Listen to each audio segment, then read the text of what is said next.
Today I will be ranking every new fruit in the Grower Garden update into a tier list, based on going from S, which is the best tier, to F, which is the worst tier.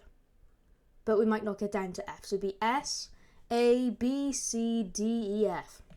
There we go. So we have the high fruit seed, we have the, how have I forgotten the name of one of the seeds? We also have roses, we have lilac, we have foxglove, we have pink lily, we have purple dahlia, and we have sunflower. And this one is the nectarine, which you can get from the hive shop or whatever you like to call it over there.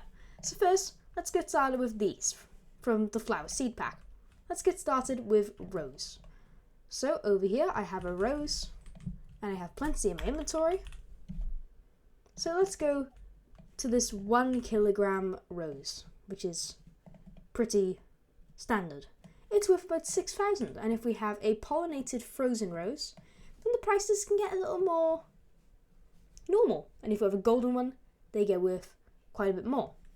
So I'm going to give this more like a D, because it's pretty decent, but it's the first one and it's not that great, you know, not the best.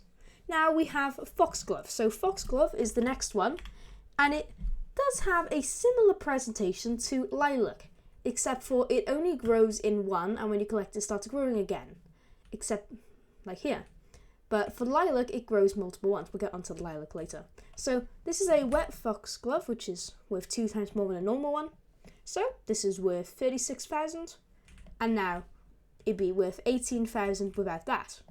And of course the rain happens a lot, 50% grow speed, and you get a lot of wet mutations basically on everything. So yeah, I'm going to give this more of a C tier because it is pretty good. Now we're going to move on to lilac, which is what I have over here. Now I don't have any that are currently growing, but I do have some in my inventory. So they grow around like 3 kilograms, and they can get rather big, like this 4 kilogram one, or we have this 10 kilogram one. And for some reason, the frozen mutation doesn't even cover all of it. So this frozen lilac is worth, about 4 million. That's just perfectly normal for something very easy to get in a seed pack. But a normal 3 kilogram lilac without the wet mutation is worth about 38,000, which actually is pretty good, and it's around the same price as a beanstalk and then the moon melon. And it's just a legendary. And it's easy to get. What's not to like? I'm going to give this more of like a C+, because it's between a C and a B. I'm going to give it a B, actually. Now, we're going to look over the pink lily, which I have. Oh my god, that's a large mango. So we have pink lilies over here. It's just being intruded by every other plant I have in my sort of garden. So here is a pink lily. So this is a wet pink lily around a normal size. They go around 3-4 kilograms. This is about 6 kilograms. It's wet, so it costs a bit more. They're worth around 60k, or maybe like 80k, because this one is a bit smaller than what you'd normally get actually. So this is a bit of a step up from lilac. However, it only grows in one, so it's more of a C tier again. It's more rare. It's more like a 10% chance than a 20% chance. Now, there's one little disclaimer I'm going to have to say. I've tried for ages to get the purple dahlia and sunflower. Every single option I've been able to get that seed pack, I've gotten it. I don't want to delay this video like anymore, like in a couple days, but I already have an opinion on these from other creators, like videos and shorts, and I've asked a couple people who have them, so I can give my full opinion on it. So, purple dahlia, so it's sort of like, it sort of grows like multiple things, so there's like multiple of them on like a plant. So it kind of makes it better than the sunflower. So the purple dahlia is worth quite a bit, as it is worth roughly about 70,000.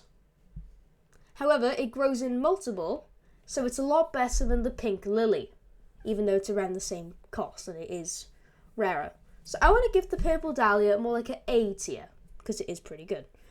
Now we're going to move onto the sunflower, which you might think is better considering it's about 10 times rarer. It's not really that much rarer because it only grows one of itself, unlike the purple dahlia.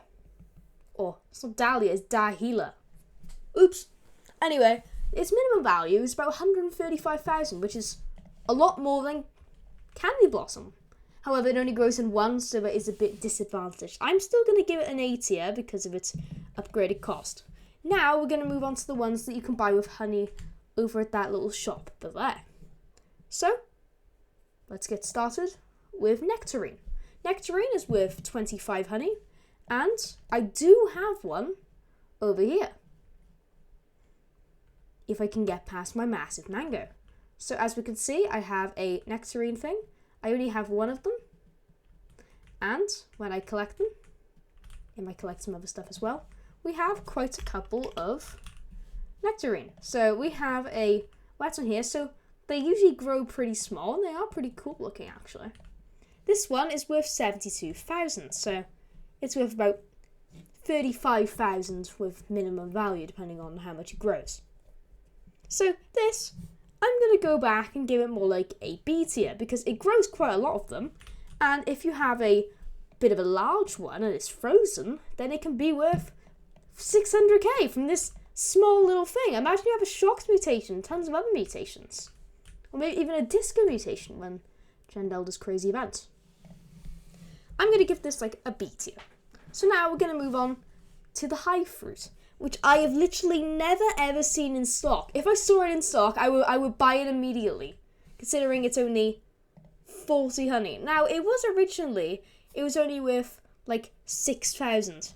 However, now it's been changed to around the same minimum value as a candy blossom. So it's worth about 60k. Now, considering it's 60k, that is actually pretty good, considering you can get it in a shop for only 40 honey.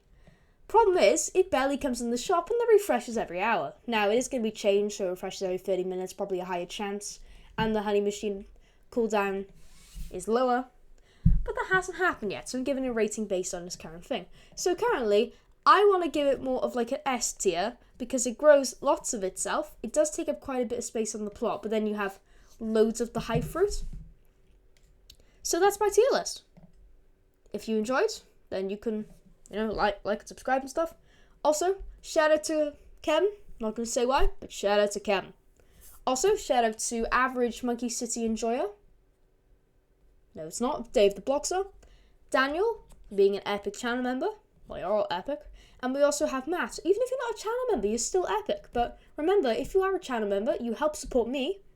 And you also get some cool perks, like custom videos. You'll soon get early access to new videos. I just keep forgetting channel members. If you are watching this, I'm sorry. And also some other cool perks that I might add later on. You'll also get custom stickers. Just go and have a look and see if you fancy my membership. So, thank you guys for watching, and I will see you guys in the next video. Bye, guys!